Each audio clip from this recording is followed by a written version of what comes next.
ஆண்டவரும் இரட்சகருமாகிய இயேசு கிறிஸ்துவின் இனிய நாமத்தில் உங்கள் யாவருக்கும் அன்பின் வாழ்த்துக்களை தெரிவித்துக் கொள்கிறேன். அருமையான தேவப்பிள்ளைகளே, இன்னைக்கு ஒரு விசேஷமான நாள், டீச்சர்ஸ் டே. ஒரு டீச்சர்ஸ் ஆசிரியர்கள் யாராவது இதை பார்த்து கொண்டிருப்பீங்கன்னா இயேசுவின் நாமத்தில் உங்களையே நான் வாழ்த்துகிறேன். அல்லேலூயா. இந்த நல்ல நாள், இந்த டீச்சர்ஸ் டேயில் கர்த்தர் நமக்கு கொடுக்குற வார்த்தை என்னென்னா, யோவான் எழுதின சுவிசேஷம் 3ஆம் அதிகாரம் 2வது வசனத்துடன் வாசிக்க கேட்போம். அவன் ராக்காலத்திலே இயேசுவிடத்தில் வந்து, ரபி, நீ தேவனிடத்திலிருந்து வந்த போதகர் என்று அறிந்திருக்கிறேன். ஏனெனில் ஒருவனும் தன்னோடு தேவன் இராவிட்டால் நீர் செய்கிற இப்படிப்பட்ட அற்புதங்களை செய்ய மாட்டான் என்றார். அல்லேலூயா. பாருங்க, இங்க நிக்கதேமு என்ற ஒரு மனுஷன் சொல்றாரு, ரபி, நீ நல்ல போதகர் என்று நான் அறிந்திருக்கிறேன். அல்லேலூயா. தெய்வ பிள்ளையில நம்ம ஆண்டவர் யார் தெரியுமா? நல்ல போதகர். ஆங்கில வேதாகத்தில் டீச்சர் என்று சொல்லப்பட்டிருக்க நான் பார்க்கிறோம். அவர் நமக்கு நல்ல போதகராய் இருந்தபடினால தான், இன்னைக்கு வரலாம் இருக்கிறபடினால்தான் நல்ல போதனைகளை நமக்கு கற்றுக் கொடுத்துருக்கிறார். நம்ம உலகத்தில் எப்படி வாழணும், எப்படி நடந்து கொள்ளணும், எப்படி பரிசுத்தமாக இருக்கணும், எப்படி அவருடைய அடிச்சுவடையில் நாம் பின்பற்றணும், நாம் இப்போ எப்படி ரட்சிக்கப்பட வேண்டும், ஆமீன், நாம் பரலோகத்துக்கு போக வேண்டிய காரியங்கள் எல்லாவற்றையும் ஆண்டவர் மிக அழகாய் நம்மளுக்கு போதித்து வைத்திருக்கிறார். ஒரு மனுஷன் உலகத்தில் வாழ்வதற்கு அத்தனை காரியங்களும் இந்த வேத புஸ்தகத்தில் ஆவியானவர் மூலியமாய் ஆண்டவர்களுக்கு கற்றுக் கொடுத்துருக்கிற அல்லவா. பாருங்க, அவர் நல்ல ஒரு போதகராக இருக்கிறார். அநேக காரியங்களை இங்கே டீச் பண்ணியதை நம்ம அறிந்திருக்கிறோம். அதனால தான் இந்த நிக்கதேமு சொல்கிறாரு, நீ தேவனிடத்தில் வந்த நல்ல போதகர் என்று அறிந்திருக்கிறோம். ஏனென்றால் ஒருவனும் தன்னுடனே தேவன் இராவிட்டால் நீ செய்கிற இப்படிப்பட்ட அற்புதங்களை செய்ய மாட்டான். எவ்வளோ அழகாக ஸ்ட்ராங்காக சொல்கிறா பாருங்க. அவன் நன்கு நிக்கதேமு அறிந்திருந்தனால தான் இந்த காரியத்தை சொல்லுகிறார். தேவப்பிள்ளையில் அவர் நல்ல ஒரு போதகர். இன்றைக்கு அவர் நம்மளுக்கு டீச் பண்ணுறார்.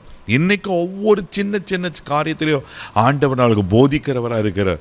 அதனால தான் சங்கீதம் 32:8 கூட நம்ம வாசிப்போம், நான் உனக்கு போதித்து நீ நடக்க வேண்டிய வழி உனக்கு காட்டுவேன் என்று ஆண்டவர் வாக்கு பண்ணியிருக்கிறார் அல்லவா.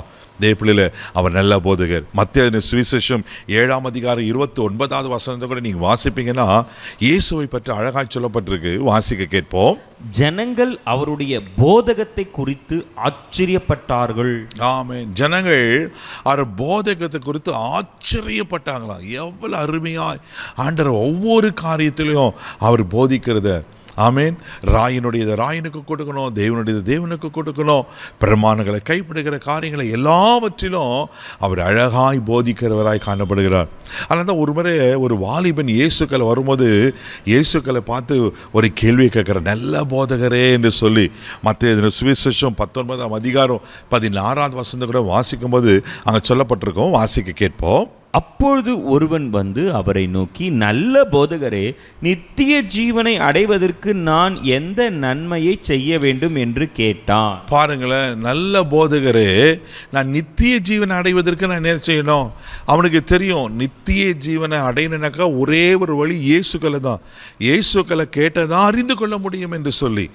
பாருங்க, ஆண்டவர் அவனுக்கு நல்ல பதிலை கொடுக்குறாரு. ஆனால் அந்த பதில் ஆமீன் அவன் வாழ்க்கையில் செயல்படுத்த முடியாமல் போகிறது. நீ கற்பனைகளாம் கை கொள்ளணும், அதெல்லாம் சின்ன வயசுலேருந்து நான் கற்றுக்கொண்டு இருக்கிற ஆண்டவரே. அவன் ஐஸ்வர்யவனாக இருந்தபடினால் உனக்கு உள்ளதை விற்று தரித்திருக்க கூடன்னு சொல்வார். ஆனால் அவன் ஐஸ்வர்யவனாக இருந்தபடினால அதை செய்ய மனது இல்லாமல் நித்திய ஜீவனை எழுந்து போகிறான். நல்ல போதகரத்திட்டு நல்ல கேள்வி கேட்டு நல்ல பதிலை பெற்றுக்கொண்டான். ஆனால் அதை அவனால் நிறைவேற்ற முடியல. உங்களுக்கு எனக்கும் நல்ல ஒரு போதகராக, நல்ல ஒரு டீச்சராக, ஆமென், ஆசானாய் ஆண்டவர் இருக்கிறார். அடிச்சுடலை வைத்திருக்கிறார். தேவப்பிள்ளையில் அந்த வாலிபனை போல நாமும் பின்வாங்கி போகலாமல் அவன் நித்திய ஜீவனை எழுந்துடக்கூடாது. ஆண்டவர்களுக்கு அநேக காரியங்களை கற்றுக் கொடுத்துருக்கிறார். ஆமென். அவரை போல நாமளும், நம்ம குருவை போல சிஷ்யன்னு சொல்லுவாங்க அல்லவா, அவர் நல்ல போதகராக நல்ல டீச்சராக நமக்கு இருக்கிறாரு.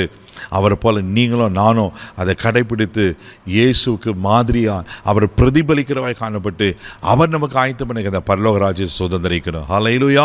நம் கண்களை மூடி நம்ம செபிக்கலாம். அன்பு தகப்பனே, உமக்கு ஸ்தோத்திரம்ப்பா. உங்களை போல ஒரு நல்ல டீச்சர் ஆண்டவரே, ஒரு நல்ல போதகர் ஆசிரியர் ஒருவரும் இல்லை ஆண்டவரே. ஆண்டவரே, எல்லா விதத்திலும் எங்களை போதித்து நடத்துகிற கர்த்தர் ஆண்டவரே. அப்பா, உமக்கு ஸ்தோத்திரம். அங்கே எப்படி வாழணும், எப்படி நடக்கணும், எப்படி இருக்கணும், எல்லாவற்றையும் நீங்கள் கற்றுக் கொடுத்துருக்கிறீர் ஆண்டவரே. அதை கடைப்பிடிக்க ஒரு கிருபையை தாங்கப்பா. பொறுப்பெடுத்துக்கொள்ளும். இந்த நாள் முழுதும் ஆசீர்வதி ஆண்டவரே. இந்த டீச்சிங் ப்ரொஃபஷனில் இருக்கிற அத்தனை அந்த டீச்சர்ஸையும் கூட நீங்கள் ஆசீர்வித்து விசேஷமாக இந்த நாளில் அவர்களை பலப்படுத்தும்படியாக ஜெபிக்கிறோம். கிருபைக்கு ஒப்பு கொடுக்கணும். இயேசுவின் மூலம் ஜெபக்கல பிதாவே, ஆமென். அவர் உங்களுக்கு நல்ல போதகராக இருக்கிறார். தைரியமாக போங்க. God bless you.